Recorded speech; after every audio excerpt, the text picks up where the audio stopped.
لا إله إلا الله لا إله إلا الله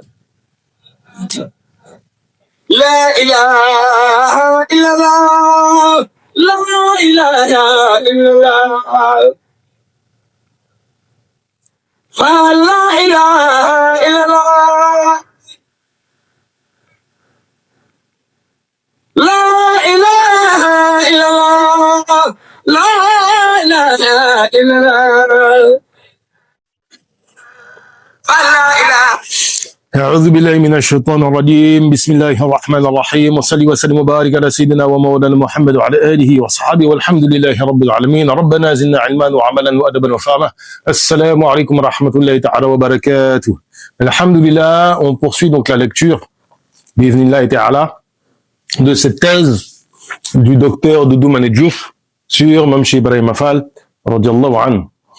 Et nous sommes toujours dans ce deuxième chapitre où on se concentre sur la personne de Mame Cheikh Ibrahim Fall et de ce qu'il représente. Donc on a déjà expliqué son nasab, on a déjà expliqué son origine, ses classes, comment il a étudié. On a avant cela déjà parlé du contexte socio-culturel, politique de la région de Sénégambie. Et la chose qui est extraordinaire,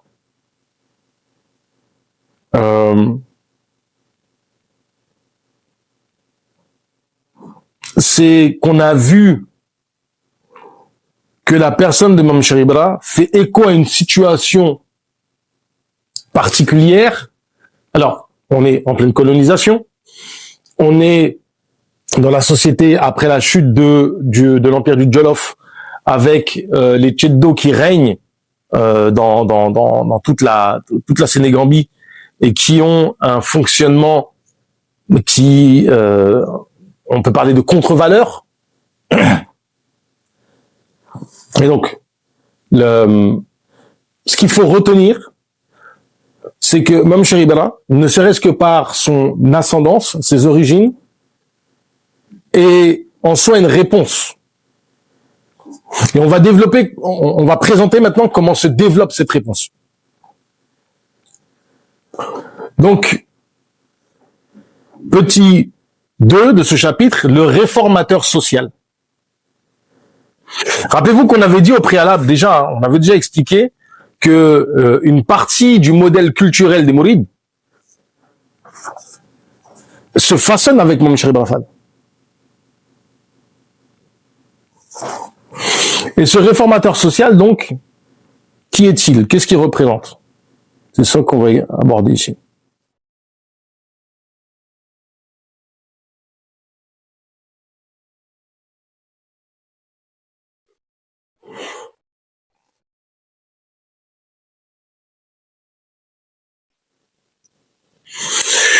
Le réformateur social. Cheikh Ibrahim Fall a largement contribué à la réforme sociale de la société Wolof traditionnelle en participant à la refonte de l'ancienne organisation sociale qui favorise une mobilité sociale. Alors,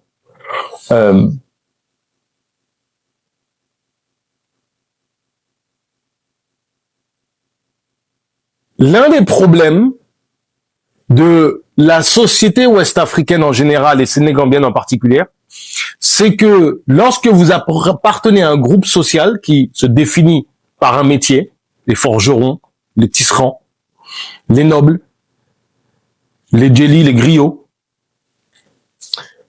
il n'est pas possible de passer d'un milieu social à un autre.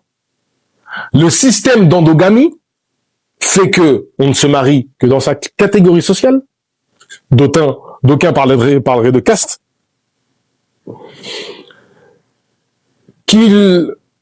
Ça se transmet de père en fils. Et ce qui fait que, à part dans des cas, je dirais pas exceptionnels, mais il y a des cas existants où il y a des changements. Le cas des Tcheddo, les Tcheddo sont issus, à la base, sont des esclaves de la couronne qui, libérés, deviennent des guerriers, deviennent aristocratie guerrière, mais à l'origine, ce sont des esclaves. Et comme on l'a déjà dit, même Cheikh Ibra va façonner le modèle culturel mouride, les adab. Rappelez-vous, on a évoqué les paroles de Serigne Moussaka, de Serigne Samb, etc. La société Wolof traditionnelle, selon le professeur Diagne et le professeur Diop, repose fondamentalement sur deux piliers que sont les systèmes des castes et celui des ordres. Le système des castes divise la société Wolof en deux groupes, les Guer et les Nienyo, sur la base de la division sociale du travail. Ça, faut bien retenir que c'est vraiment selon vos travaux que vous êtes classifiés dans la société, le travail que tu effectues. Et ça remonte même avec l'Empire du Mali où il y avait cette idée de, je dirais pas de culte, mais de blâme très prononcé, de la paresse et de la non-activité. Carrément, on pouvait condamner quelqu'un pour le fait de ne pas être actif. Les guerres constituent la caste supérieure, car elles n'exercent pas un métier artisanal dévalorisant, mais s'adonnent plutôt à l'agriculture. Rappelez-vous, on avait évoqué les lamanes qui étaient la première aristocratie de la région, qui se fondait sur la primauté, première arrivée, sur un territoire et qui le valorisait d'un point de vue agricole. Alors il y avait une valorisation de la terre. Et donc en fait, c'était une noblesse qui était liée au foncier.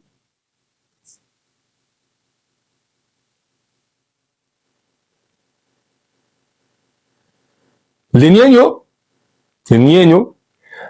occupent le palier inférieur dans l'organisation sociale traditionnelle, car contrairement aux Guer, ils exercent des activités professionnelles spécialisées. Ces deux grandes castes, d'accord, qu'on a évoquées, sont ainsi ordonnées hiérarchiquement dans un même système social et remplissent les critères caractéristiques du système des castes. Hiérarchie, endogamie, hérédité. Hiérarchie, c'est-à-dire que il y en a qui sont supérieurs à d'autres. Endogamie, on se marie entre nous, et il n'y a pas endogamie et hérédité implique qu'il n'y a pas de mobilité sociale. Tu ne passes pas d'un statut à l'autre. Qui engendre des effets discriminatoires plus ou moins graves. Exclusion, mépris, répugnance. Et selon donc le professeur Diagne, Bassirou Diagne,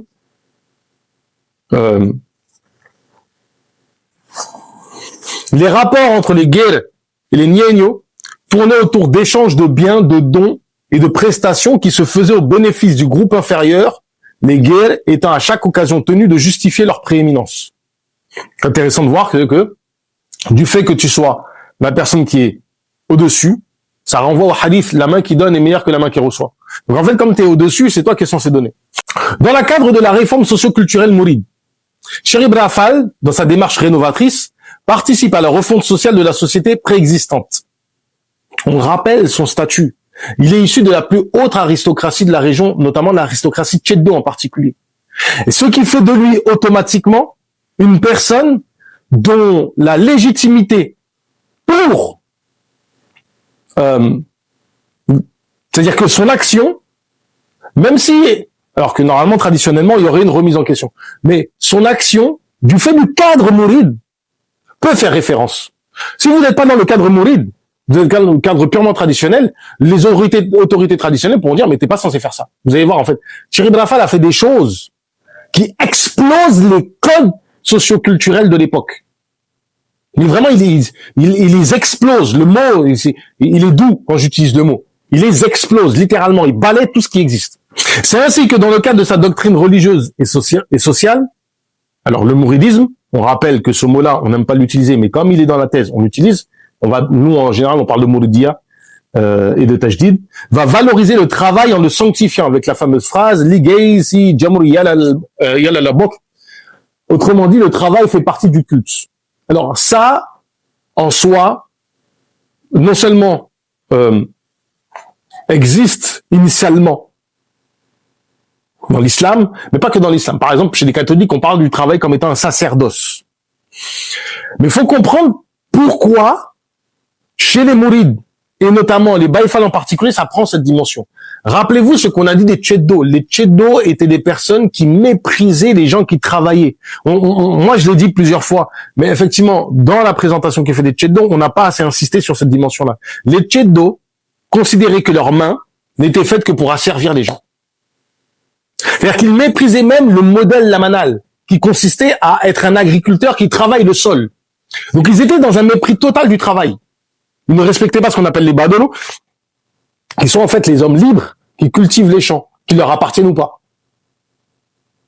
Alors, à la base, normalement, si le champ t'appartient, tu es un laman, ou tu fais partie de la caste en fait des possédants, donc tu es plus ou moins un noble. Un badolo, c'est en fait un agriculteur libre, mais qui n'est pas possédant. Les tcheddos les avaient servicés. Alors qu'à la base, dans la société sénégambienne, ça ne se faisait pas. Mais eux, les tcheddos étaient avaient un côté brigand, si vous voulez. Et donc, dans ce le fait de faire du travail une ibada, de le mettre au centre de ton fonctionnement quotidien, redéfinit déjà la vision de la société. Le principe de khidma chez les mourides est central dans le cheminement. C'est-à-dire qu'on pourrait même parler de tariqa khadimiyya, dans le sens que la khidma, tariqatul khidma, c'est parce que la khidma est essentielle. Je vais vous donner un exemple tout simple. Tout est khidma à partir du moment où ce que tu fais a une influence positive pour la société. C'est-à-dire que tu vois quelque chose qui est bien sociétal, qui a un bénéfice pour les populations, pour la société, tu le fais avec l'intention de service. Cette intention de service, cette niya, en fait une khidma et élève en fait ton acte au degré d'ibada, d'adoration. On va prendre le cas de Touba actuellement. Le travail d'une daïra, donc d'une association qu'on appelle Touba Sakanam, Touba en avant. Ils vont mettre en place des systèmes de voirie. Ils vont mettre en place tout un travail d'assainissement. Ils vont s'occuper même de la question de l'électricité. En fait, ils vont faire un gros travail. Tout ça, c'est dans une perspective de khidma. Et dites-vous qu'ils travaillent mieux que la mairie.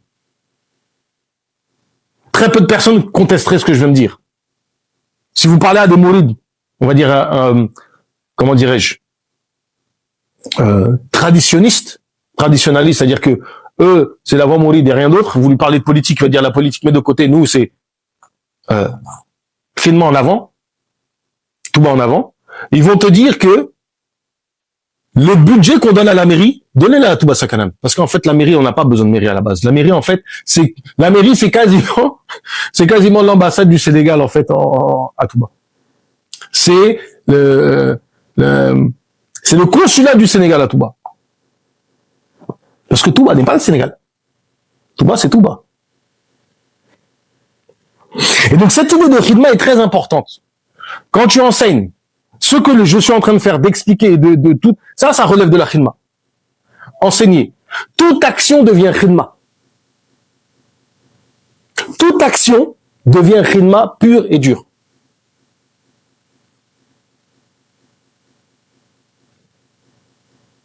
Donc, contrairement à l'idéologie du système de caste qui considère certains métiers comme dévalorisants et impurs, le mouridisme valorise le travail de manière générale et absolue. De manière générale et absolue.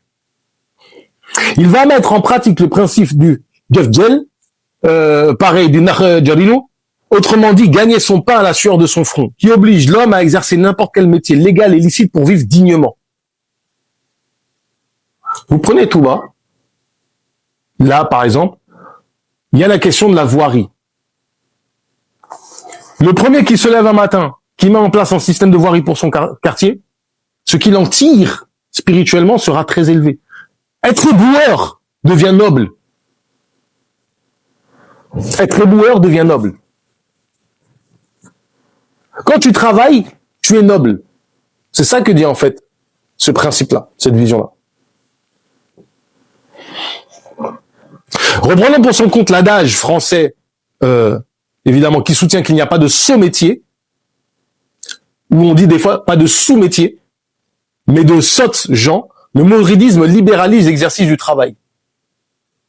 C'est dans cette perspective qu'il faut placer l'itinéraire de Cheikh Ibn Rafal qui symbolise la doctrine mouride du travail. Cheikh Ibn Rafal n'est pas un théoricien. Et même, on pourrait dire la même de Cheikh al-Khadim qui n'est pas un théoricien. C'est quelqu'un qui a des inspirations divines, comme tout awliya, et qui pratique ce qui lui est inspiré spirituellement.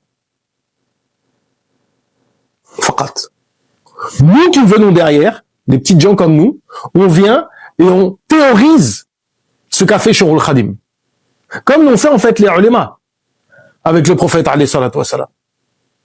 Ce qu'on fait, c'est une khidma pour Cheikh al-Khadim. Quand on théorise, par exemple, ce que la thèse de le docteur Doulouman Diouf, de théoriser tout cela, c'est de la khidma. D'un point de vue intellectuel.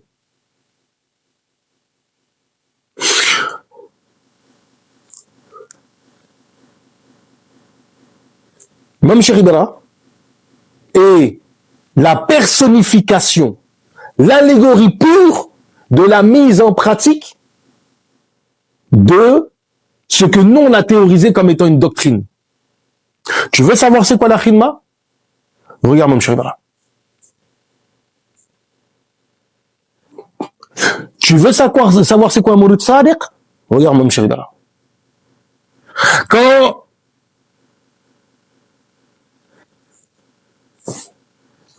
Serine Mohamed Bachir, a demandé à son père, Cheikh al-Khadim, radiyallahu anhu, c'est quoi le Mourid Sadiq? Il a dit, va voir, Cheikh Ibra.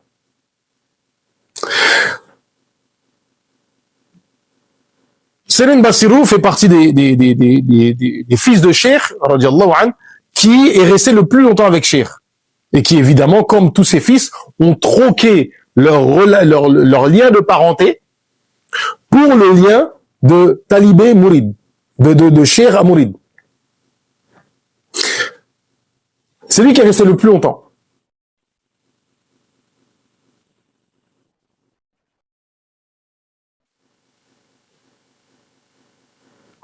Et il n'a accompagné qu'une autre personne en dehors de Cheikh, c'est Mam Cheikh Ibra. Pourquoi? Parce qu'il faut comprendre que, dans une certaine mesure,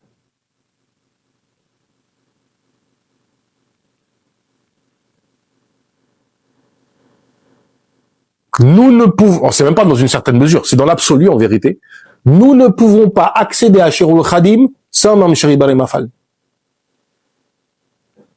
C'est-à-dire que cette phrase-là se résume dans Babul Mouridina, l'apport de la Mouridiyya. L'apport de la Mouridiyya.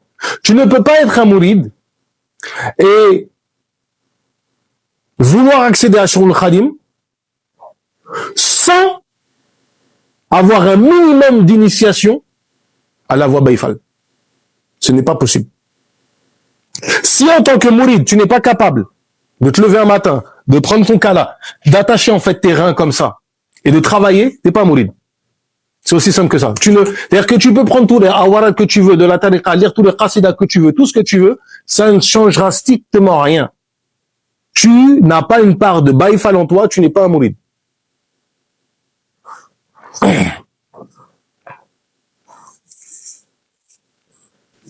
En effet, ce personnage symbole de l'aristocratie Tcheddo exerce différents métiers et remplit plusieurs tâches qui étaient réservées auparavant exclusivement à certaines couches de la société, agriculteurs, bûcherons, artisans, pratiques de travaux domestiques réservés aux femmes, comme piller, puiser l'eau.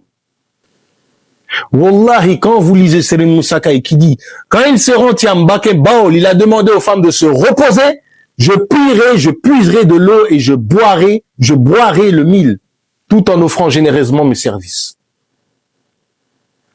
L'image du tcheddo, oppresseur, qui méprise les travailleurs, qui asservit les gens, est déconstruite, morceau par morceau, par Cheikh Ibrahim Afal, qui est lui, issu de la plus haute aristocratie tcheddo.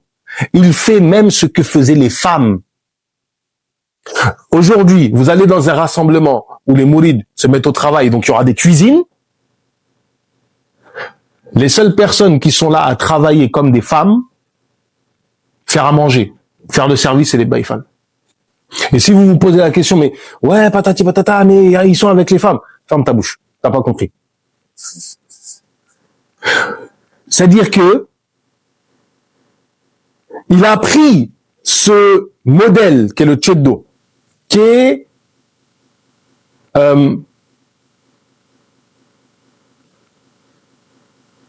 pétri de contre-valeurs. De contre-valeurs selon les perspectives de la société sénégambienne. Initialement. Contre-valeurs selon la perspective de l'islam. Et il a dit ça, voilà ce qu'on en fait. Vous ne pourrez pas comprendre le dynamisme économique du Sénégal si vous ne comprenez pas, même chez les Badr. Et là, ce qu'on vous dit là, c'est que le début. Parce que quand on va commencer à parler en fait de comment il a le modèle économique que l'on connaît aujourd'hui des mourides, qu'on appelle les modou, etc., que vous voyez en fait dans le monde entier,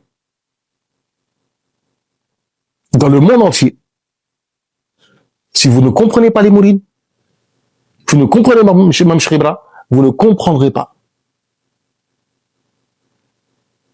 pourquoi il y a cette dynamique. Un frère hier me disait, je suis souvent allé à New York. Parmi les Africains qui sont connus en fait des New-Yorkais, il y a les Sénégalais. Et il a pris un exemple, il a dit, là-bas ils ont un rassemblement, ce qu'on appelle le Bamba Day, qui avait été mis en place par le fils de Serigne Murtada, Serigne Mamor. Il dit, c'est une folie, c'est hallucinant. Ils marchent dans la rue avec leurs baïlates là, comme ça. Là. Ils sont massifs. Et comme les mourides le disent, j'ai toujours entendu mes tontons dire ça, nous sommes sans complexe. Sans complexe, tu prends et tu pilles le mille. Mais en fait, nous, ça nous paraît anodin. Mais quand tu es en Afrique, et notamment au Sénégal, Mali, on te dit, un homme pille le mille, tu dis, qu'est-ce que tu racontes? Ça n'a pas de sens, ta phrase. Elle est illogique. Un homme ne fait pas ça. C'est avec lui qu'on vit pour la première fois un homme qui pillait. Un homme qui pilait. C'est le Moussaka dit, c'est avec lui qu'on vit pour la première fois un homme qui pilait. Un homme qui pilait, portait une bassine d'eau qu'il venait verser. Il puisait de l'eau pour les femmes, il puisait pour les hommes. Rappelez-vous, il y a dans des cours précédents, j'avais dit, le baïfal, c'est celui qui, lorsque tu te lèves en fin de nuit pour faire ton tahajjud, c'est lui qui s'est réveillé avant toi pour te ramener l'eau pour tes ablutions. Quand tu te lèves en fin de nuit pour faire ton suhour, parce que tu vas jeûner, lui il le sait déjà, et qu'est-ce qu'il fait? C'est lui qui te prépare ton suhour. Le baïfal, c'est celui qui est en pleine khidma quand toi tu te consacres à des adorations qui sont plus personnelles. Le baïfal n'a pas d'identité propre. Le baïfal a totalement fondu son identité. Il n'existe plus en tant qu'individu. Il s'est fondu comme étant un rouage de la société. Ainsi, par le biais de cette réforme, Cheikh Ibra remet en cause l'un des piliers de l'ancien système des castes de la société Wolof, à savoir la spécialisation professionnelle, en brisant les anciennes barrières socioculturelles, répartissant le travail selon ses statuts, noble, non noble, niéno, guerre, homme, femme. Cette restructuration sociale entreprise par le mouridisme est incarnée par Cheikh Ibra, se réalise par l'élimination de la spécialisation professionnelle et vise fondamentalement à anéantir toute forme d'exclusion sociale pour asseoir une société égalitaire beaucoup plus juste. C'est dans ce registre qu'il faut placer le rejet par le mouridisme du principe de l'endogamie qui est corrélatif à la spécialisation professionnelle. C'est pour ça que Cheikh Khadim va régulièrement marier des gens de castes différentes. Vous savez, normalement, initialement, en fait, dans la charia, on n'invalide pas, en fait, l'endogamie en tant que telle. On considère que il n'y a pas de mal à respecter un certain nombre de principes endogamiques. C'est même des fois recommandé. À plusieurs égards. Le problème, c'est que la société Tcheddo, telle qu'elle était un système de contre-culture. Là, on a un problème. Il faut redéfinir une nouvelle société. L'élimination de cette dernière, conjuguée à la vision égalitaire du mouridisme, favorise un brassage social qui transcende des anciens clivages socioculturels.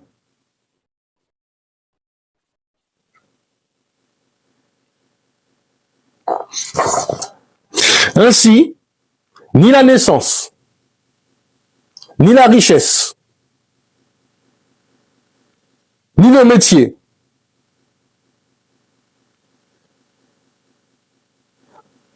exercés ne peuvent plus désormais être considérés comme des critères pertinents de hiérarchisation sociale. Seules prévalent les qualités intrinsèques de l'individu sans aucune autre considération sociale ou économique. La réussite sociale résulte donc uniquement de l'effort individuel. Ce principe social responsabilise tous les mourides qui ont désormais leur destin social et économique entre les mains. Il n'y a pas de communauté d'un point de vue économique qui soit plus dynamique qu'eux, en fait, dans toute l'Afrique de l'Ouest. Représentant en tant que communauté en tant que telle. Je parle pas d'un pays, je parle vraiment, en fait, d'une communauté bien définie, bien identifiable. Les mourides, d'un point de vue socio-économique, ont un dynamisme et une influence sur le Sénégal sans commune mesure. Et le truc, c'est qu'ils ne restent pas de leur côté. Ils emmènent tout le monde avec eux. Dites-vous juste une idée socio-économique et culturelle, juste pour que les gens comprennent. Et ça, on va commencer, on ne le dit pas assez, pas assez fort. Cheikh Anta Diop est le beau-fils de Mame Cheikh Ibrahim Fall. Il a été éduqué par Cheikh Ibrahim Fall. Sa mère a été la femme de Cheikh Ibrahim Fall. Je crois que son père était décédé, rahimallah, et après, elle a été mariée à Cheikh Ibrahim Fall, et donc Cheikh Anta Diop a grandi dans l'entourage de Cheikh Ibrahim Fall. C'est-à-dire que, même aujourd'hui, quand vous vous référez à un référentiel dit panafricain, voire même kémitisme, etc., vous pouvez pas vous passer de Cheikh Ibrahim Fall.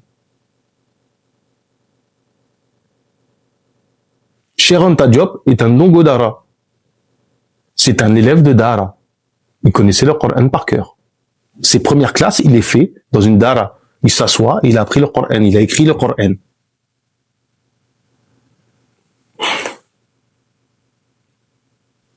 Cela crée ainsi une émulation collective bénéfique aussi bien pour l'individu que pour le groupe. D'ailleurs, c'est dans ce sens que alors c'est une thèse de doctorat de 3e cycle à l'université de Paris, traditionnalisme mouride et modernité rurale au Sénégal, par le professeur le docteur Si, affirme Cheikh Ahmadou Bamba a apporté une organisation sociale encore moyenâgeuse. A apporté à une organisation sociale encore moyenâgeuse, aux griots, aux forgerons, les niénios, aux nobles, les guerres. Il donne le même sentiment, celui d'appartenir à une même société où les critères d'ascension deviennent des critères objectifs de travail et de qualité personnelle. Ce principe fondamental de la doctrine mouride, qui prône la méritocratie, est clairement indiqué par le fondateur lors de l'établissement du pacte d'allégeance de la Bay'a, du Djeboulou, entre lui et Cheikh Ibra, à travers leur échange. Que désirez-vous en fait, Cheikh Khadim? Il lui répondit, je désire ce qu'aucun être n'a jamais eu. Une proximité avec Allah Ta'ala qu'on ne connaît de nulle autre personne. Il lui dit, si tu désires obtenir ce que personne d'autre n'a jamais eu, il faudra faire ce que personne d'autre n'a jamais fait. Ce que quoi? Personne d'autre n'a jamais fait. Juste posez-vous la question, pourquoi c'est le premier en fait à piller le mille? Aujourd'hui, un Baïfal qui pile le mille, c'est normal. C'est la norme.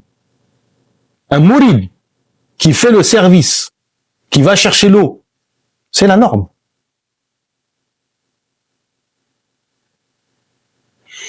Que quand tu feras ici ce que personne n'a jamais fait, je t'offrirai ce qu'aucun homme n'y a jamais obtenu. Il lui dit alors, tout ce que je n'obtiens pas ici, ce sera de ta faute. Et en fait, il dit, c'est toi mon cher. Donc maintenant, en fait, si j'ai pas ce que je dois avoir, c'est toi qui es responsable. Tout ce que tu n'obtiens pas ici, c'est parce que tu ne le désires pas, lui répond Cheikh Khadim. Tout ce que je n'y obtiens pas, c'est parce que tu ne le souhaites pas. Seul un pacte d'allégeance te permettra d'obtenir ce que tu désires. je te livre ma personne pour ici-bas et pour l'au-delà.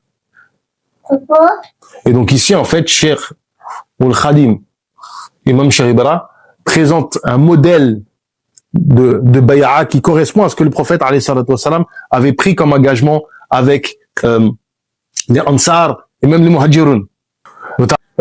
Notamment l'engagement qu'ils ont pris lors de Hudaybiyah. Le prophète alayhi salatu wassalam dit, je prends le pacte avec vous que on se battra.